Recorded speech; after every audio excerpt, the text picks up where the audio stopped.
Dr. Sybil Derrible is an associate professor of civil and materials engineering in the University of Illinois, Chicago, College of Engineering, and a research associate professor at the Institute for Environmental Science and Policy at UIC. He is the co-author of a recent book, Urban Infrastructure, Reflections for 2100. Dr. Derrible. Hello. Thank you very much, Dr. Abe. I have goosebumps. Your speech was amazing. Thank you very much. What I'll do now is I'll tell you a little bit about a project that we've had with UIC and Arizona State University since April, and it's about surveying people in the United States about how they've been affected to COVID-19 with a focus on travel behavior. We're all transportation people, so we're not medical people, but we're asking them about their habits, how they've changed, and their attitudes, how they have changed. Next slide, please. So you can learn more, by the way, you can learn more at COVIDFUTURE.org. The survey includes 7 sections: employment, working and studying, shopping and dining, daily transport, attitudes, demographics, and social network. We've done an extensive work. We have close to 9,000 responses. We're planning on having 3 waves. So we've completed wave 1, and now we want to see whether the changes that were measured in wave 1 persist over time. People keep adapting their behavior, and we want to see what persists and what does not persist. We've just finished the collection of the data. Unfortunately, we have not analyzed data thoroughly. So I'll present to you some really overall trends that we've seen, but there's much more in the data itself. We'll do some analysis ourselves, but the data will also be made completely available to everyone.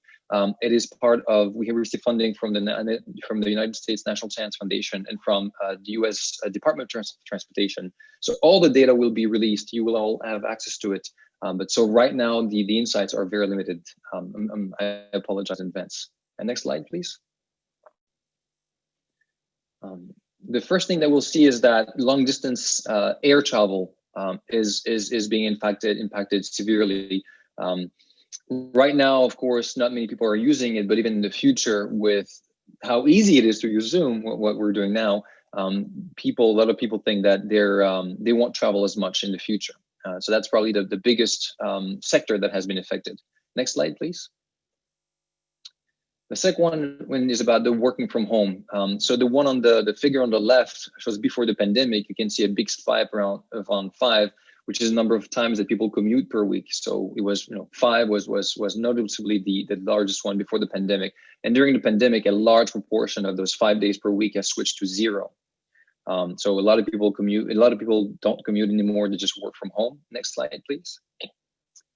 And when we look at who has the ability to work from home and who doesn't, what we can see is, so you can see on the 2 panels on the left-hand side are others, and the 2 on the right-hand side are low-income households. And we have before and after. And what we see is that for low-income households, the proportion of households who have been able to switch from working in place at their work to working from home is not as much, which means that people with low income households they can't work from home. A lot of them have to still go to their jobs, and so they are at a high risk of getting COVID-19. Next slide, please. And there's a direct relationship between low income and low education, and that's what we see here. So the more you go towards the right on the figure, the less educated the people are. And what we see is the lighter green and darker green. Lighter green are not having work from home option, and darker green are having work from home option. So the higher your degree, the more you're able to work from home. The less education, the less your options to work from home. So these are the big some of the big insights that we found. Next slide, please. In terms of commute, in terms of travel mode to commute, what we found is that, so on the left-hand side here, we see the pre-COVID-19 case, and the right-hand side is the during COVID-19 case. Private vehicle has always been the largest mode of travel to go to work. Now, during COVID-19, just a lot of those commutes, trips just don't happen anymore. People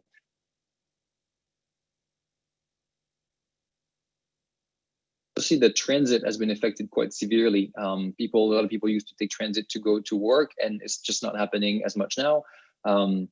In that case here from the figure, we see that, in large part because people are just not commuting anymore. And if we can go to the next slide, that's gonna be my last slide. It's about attitudes and risk perception. And so people do feel in the United States that riding public transportation is a high risk.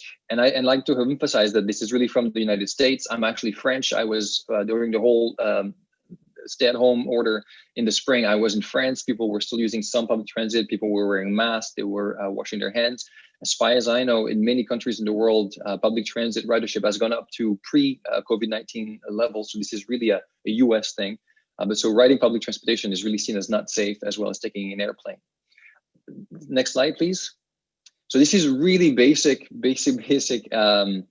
trends that we've identified. I'm sure you expected them. We are analyzing the data as they come in. We hope to have more and more data for you soon. The data will be available at COVIDFuture.org, and you can take our survey at COVIDFuture.org. We do ask a lot of questions. The survey does take about 20 minutes. We have a lot of questions about the impact of education. We've seen that. There's about gender, there's about race and ethnicity. So there's definitely a lot of work to be done, and I look forward to doing it and sharing it with many of you in the future.